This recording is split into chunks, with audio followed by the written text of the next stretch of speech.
Let's take a look inside the CG-4A glider here at the Silent Wings Museum. The components were made between 1942 and 1945, so these bones are old and fragile. This video is the best way to get inside the glider without harming it. As the flagship of the Silent Wings Museum collection, we take the care of this unique artifact very seriously. This glider was restored by the veteran glider pilots themselves.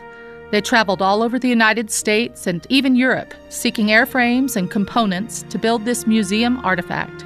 At least 4 different salvage gliders were combined for this restoration.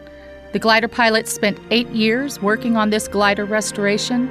It was the first artifact installed at the newly created Silent Wings Museum in 1984. The cargo space is almost 12 feet long and 6 feet 9 inches tall. It's 77 inches wide. The benches you see hold 12 specially trained glider infantry troops, with the 13th man on the jump seat that folds down over the left exit door. Seatbelts held passengers in their seats as they were towed into the combat zone, and then were crucial to their safety during rough landings under enemy fire. With the pilot and the co-pilot, this makes the CG-4A a 15-place glider, as it was commonly referred to by the United States Army Air Forces during World War II. Removing the benches makes room for a wide variety of cargo. Anything that fits in the space and weighs less than 4,000 pounds could be carried in a CG-4A glider. The 75mm howitzer and other artillery pieces were popular loads, as were jeeps carrying 4 or 5 men inside them. Trailers of supplies, gear for medical aid stations, ammunition, and food were a welcome sight for the glider infantry and paratroopers already on the ground.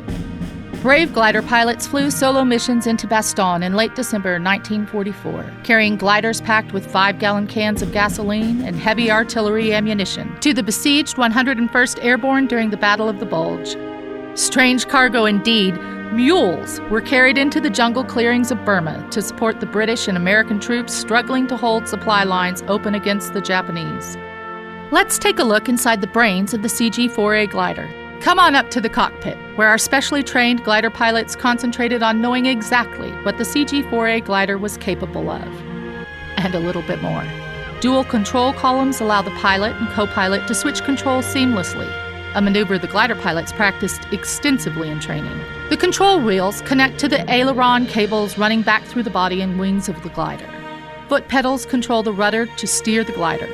The hydraulic brakes are activated by the tow pedal mounted just above the rudder control foot pedal.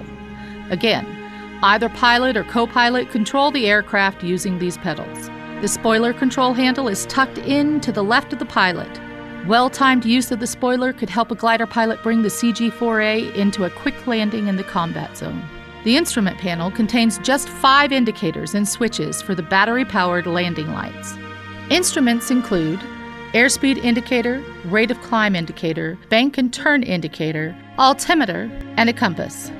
Look up to find the trim tab controls, used to maintain position by adjusting the range of motion for the ailerons and elevators on both sides of the aircraft and the rudder. The tow release mechanism is also located above the pilot's heads. Tripping that releases the tow rope and starts the one-way trip to the ground, the point of no return. After the landing, either the pilot or the co-pilot could reach under the seat to release the hatch anchoring the cockpit to the cargo section floor. The cockpit would then hinge up and away to allow unloading of equipment and vehicles. The interphone handset or headsets allowed communication with the tow aircraft 350 feet ahead at the end of the tow rope, if the wires wrapped around the tow rope were intact. On the back to the fuselage doors, notice the round windows designed to bring light into the cargo section. There are also small vents to bring air into the compartment while in flight. The tail section, called an empennage, is not for cargo. It's designed to properly balance the CG-4A glider and provide the structure needed for the tail controls. Thank you for taking a virtual look inside the flagship of the Silent Wings Museum collection, the symbol of the legacy of the American glider pilot. We hope you are inspired to learn more about the rich history and unique contribution of the American glider pilot.